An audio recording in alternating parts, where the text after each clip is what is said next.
বিগত বৰ্ষৰ দৰে এইবাৰো অসম জাতীয়তাবাদী যুৱ পৰিষদ লখিমপুৰ জিলা সমিতিৰ উদ্যোগত আৰু উত্তৰ লখিমপুৰ আঞ্চলিক সমিতিৰ সহযোগত আয়োজন কৰা হৈছে অষ্টম বাৰ্ষিক বিহু নাচ আৰু ঢোলবাদন কৰ্মশালা।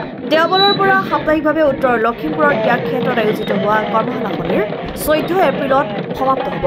উক্ত কৰ্মশালাখনিত মুখ্য প্ৰশিক্ষক হিচাপে উপস্থিত থাকে ঢোলৰ ওজা সোমনাথ বৰা আৰু স্বপ্নীল অঞ্জন বৰা। লখিমপুৰৰ বিভিন্ন প্ৰান্তৰ পৰা প্ৰায় 200ৰো অধিক প্ৰশিক্ষাৰ্থীয়ে অংশগ্ৰহণ কৰে এই কৰ্মশালাত।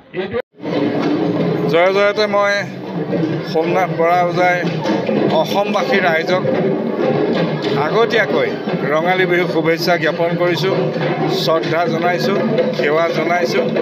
মই লখিমপুৰলৈ এই ত্যাগ ক্ষেত্ৰলৈ অসম জাতীয়তাবাদী যুৱ পৰিষদে এইবাৰ অষ্টমবাৰ মোক আনিছে আৰু লখিমপুৰত আহি মই ভাল পাওঁ।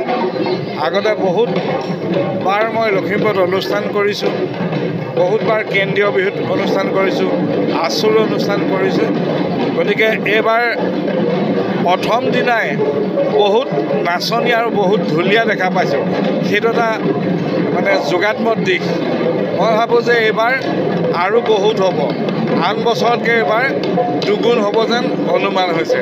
গতিকে মই ভাবোঁ যে 8 দিন কাৰণে আজি দেওবাৰ, অহা দেওবাৰলৈ সামৰণি পৰিব।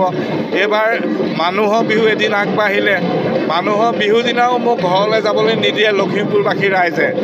মই ইয়াতে থাকিব লাগিব, পিছদিনাখনে যাবলৈ পাওঁ। মই ভাবোঁ যে খুব সুন্দৰ হ'ব, ল'ৰা ছোৱালীখিনি সুন্দৰকৈ শিকিব পাৰিব আৰু এই বিহুক লৈ তেওঁলোক আগুৱাই যাব। লখিমপুৰৰ পৰা ৰাহানুদ্দিন আহমেদৰ ৰিপৰ্ট, অসম আদিত্য।